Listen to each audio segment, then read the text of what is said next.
عقیدے والوں کو اولیاء اللہ کی صحبت نصیب نہیں.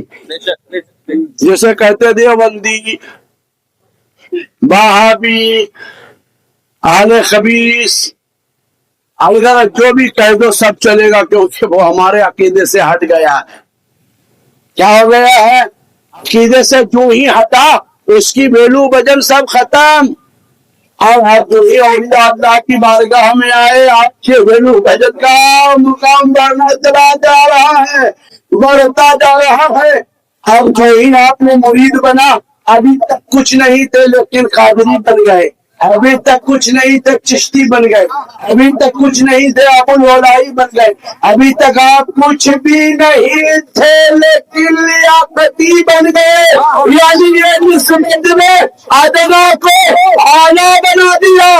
یہ اعلیٰ جب نمازیں پڑھتے ہیں تو اس کے درجات بلند ہو جایا کرتے ہیں. جب یہ اعلیٰ تسبیح تعلیم کرتے ہیں ان کے مقام بلند ہو جاتے ہیں. جب گنہگار سیاہ کا بدکار ان کی صحبت میں جاتا ہے تو وہ بھی اللہ والا بن کر نکلتا ہے. کیونکہ یہ مسل سچ ہے کہ جاتی ہے صحبت کی اثر انسان کا در و دیوار بدل جاتا ہے. ہمیں عقیدہ ملا ہے، بولے سبحان اللہ. سبحان اللہ. بولتے ہیں میلاد کیوں مناتے ہیں؟ میلاد کیوں مناتے ہیں؟ جائز ہے کہ نہیں؟ مولا میلاد مناوے ہم دلیل دیوے تھو، تیرے نیتوں پر بھی تھو.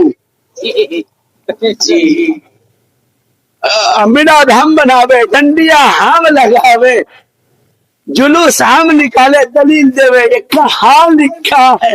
بلے کہیں لکھا ہوا نہیں ہے.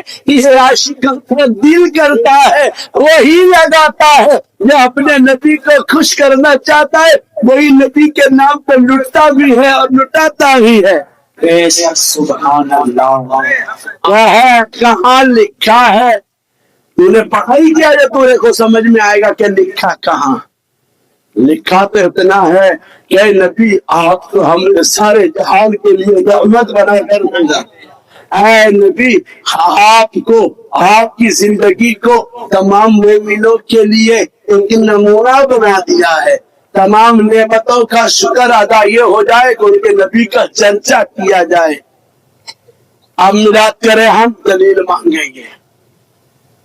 کسی کو کوئی ضرورت نہیں ہے کہ دلیل دیا جائے کہ آقا مولا کا میلاد جائز ہے کہ نہیں. ہمارا تو عقیدہ یہ ہے کہ مصطفیٰ جانے رحمت صلی اللہ علیہ وآلہ وسلم کا میلاد یقیناً منانا جائز ہے، اس لیے کہ وہ جو نہ تھے تو کچھ نہ تھا.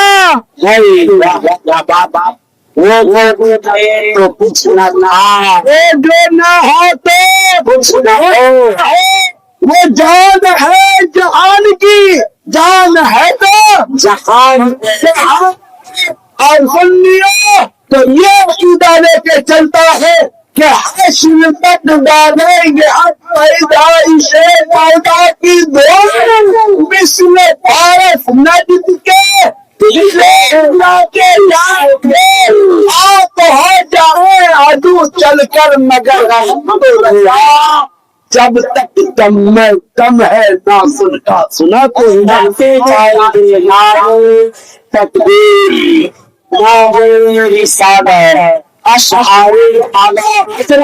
صوفی نصیحت الدین صاحب فیضان شریف. سبحان اللہ. بولو سبحان اللہ. ماشاء اللہ. سبحان اللہ. ابھی آپ نسبت میں مضبوط ہم تاج دیتے ہیں ہٹا دیتے ہیں. کسی کو پیر بننے کی شوق، کسی کو کیا شوق، وہ ہٹا دیتے، پہنتے نہیں ہے. بعض اوقات شیخ سے محبت بھی کم ہو جاتی ہے، خود کے چکر میں دست بوسی کرنا بھی وہ بھول جاتا ہے. آپ ادھر آ جاؤ. عبدال بولا اس کے پیچھے میں مت کرو. اب دیکھیے خواجہ خواجگان کے مرید کون ہے؟ حضرت خواجہ قطب الدین بختیار کا کی. بولو سبحان اللہ. کون ہے خواجہ؟ بس یہ آخری بات پروگرام ختم. حضرت سیدنا قطب الدین بختیار کی قدس اللہ سر العزیز کس کے مرید ہیں؟ خواجہ معین الدین چشتی قدس اللہ سر العزیز کے. خواجہ قطب الدین بختیار کی مرید کون ہے؟ حضرت بابا فرید الدین گنج شکر. بابا فرید الدین گنج شکر کے خلیفہ کون؟ خواجہ نظام الدین محبوب الہی. محبوب الہی کے ایک خلیفہ گزرے ہیں جس کو کہتے ہیں روشن چراغ دہلی. یہ دلی میں رہنے والے کو پتا ہوگا کیا نام ہے اس کا؟ حضرت نصیر الدین روشن چراغ دہلی.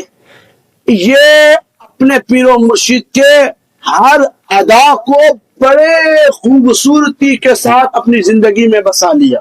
ماشاء اللہ. بس پیر ہی اوڑھنا تھا، پیر ہی بچھونا تھا. ہر لب پر پیر ہی پیر، پیر ہی پیر تھا. ان کے ایک مرید تھے حضرت یوسف دراز بندہ نواز، جن کے حضرت نصیر الدین روشن چراغ کے کون ہے؟ یوسف دراز. یہ بھی اپنے پیر و مرشد کے گیت ہی گانے میں صبح و شام لگا دیتے. کوئی مرید آ جاتا تو اس کی خدمت کرتے، کھانا کھلاتے، اپنے پیر سے ملاتے، اپنے پیر کے بارگاہ کے خطاب بتاتے، عشق بتاتے کہ یہ نے خواجہ نظام الدین محبوب الہی کے ساتھ کیسی خدمات کیا، ہمیں اس دربار میں کیسی خدمات ہونی چاہیے. یہاں تک کہ دیوانی کی آپ کو تعریف. ماشاء اللہ. اللہ کرے کہ ہمیں اللہ کے ولیوں کے دیوانوں میں شامل کرنے. سبحان اللہ. یہاں ہے وہ دیوانہ بن قبر میں جائے تو دیوانہ بن کر، حشر میں اٹھے تو دیوانہ بن کر، اور وہ سامنے بات آ جائے، سامنے بات آ جائے تو کہے کہ سب خدا اور میں ہوں روبرو رسول خدا. اور میں یہ عاشق کہتا ہے، عاشق کہتا ہے کہ سب ہو پیش خدا اور میں روبرو رسول. اور میں روبرو رسول. آخر کار سیدنا نصیر الدین روشن چراغ دہلی قدس اللہ سر العزیز کا انتقال ہو جاتا. آپ پاگل کی طرح گھومنے لگے. آخر کار آپ کو غسل دیا گیا ایک کھاٹ کے اوپر. کیسے کھاٹ کے اوپر غسل دیا گیا، سرکار کو لے جایا گیا. انہوں نے وہ کھاٹ کے ساری رسیوں کو کاٹ لیا اور اس کو آپ نے اپنے بدن سے چپکا لیا. بولو سبحان اللہ. کیا بات. کیا کیا انہوں نے؟ آج تو تاج بھی نہیں پہنتے ہیں یار، لیکن دیکھیے عاشقوں کا، انہوں نے پوری رسیوں کو اپنے بدن سے چپکا لیا. اب اس رسی کے علاوہ بعض اوقات آپ کچھ پہنتے ہی نہیں تھے، وہی لگائے رہتے تھے. کیا لگائے رہتے تھے؟ وہی لگائے رہتے تھے، چپکائے رہتے تھے. ایک روز سیدنا روشن چراغ دہلی خواب میں آئے ہیں کہ تیری کھاٹ ساری یہ ہے کہ تم ہمارے غسل کے آخری کری کے تم نے کھاٹ کی رسیوں کو اپنا بچھونا بنا لیا. تو دکن چلا دو، ہم نے اپنے شیخ سے تمہارے کو بہا کر شہنشاہ بنا دیا. بنا دیا، آقا شہنشاہ بنا دیا. آج بھی دنیا انہیں کھا جائے دکن کے نام سے. کیسو دراز بندہ نواز کوئی درگاہ والے سرکار کے نام سے جانتی پہچانتی ہے. ماشاء اللہ. سبحان اللہ. حضرت یوسف دراز نام سن رہے نام بہتوں کو جانتے ہوں گے. گلبرگہ ہم نے حاضری دی الحمدللہ. ماشاء اللہ. آج ان کے جب آپ دیوانے ہو گئے تو میں نے یہ کہا نا ابھی مشتر صاحب نے کہ دیوانہ نہ جانے کہاں خدا جانے کہاں. وہ دیوانگی جب طاری ہو گئی، ان پر انکشاف ہو گیا، آپ مجذوب بن گئے تو آپ گلبرگہ شریف میں رہنے لگے. آپ کی بارگاہ میں ہر خاص و عام آتا اور دیدار کرتے اور چلے جاتے. آپ کے لب مبارک یعنی یہ جو موچھ ہے، دیکھیے شریعت کے مطابق موچھ رکھنا گائے جتنا ہے کہ آپ کے لب سے نیچے نہ جائے، یعنی پانی وغیرہ پیو تو اس میں موچھ نہ جائے. آپ نے تو بڑے ہوشیار ہیں بھائی، بس آخری کڑی ہے اب، بس آخری کڑی، اب موچھ نہ جائے اسی لیے ہم اسے کٹوا کر کے لب کے قریب رکھتے ہیں.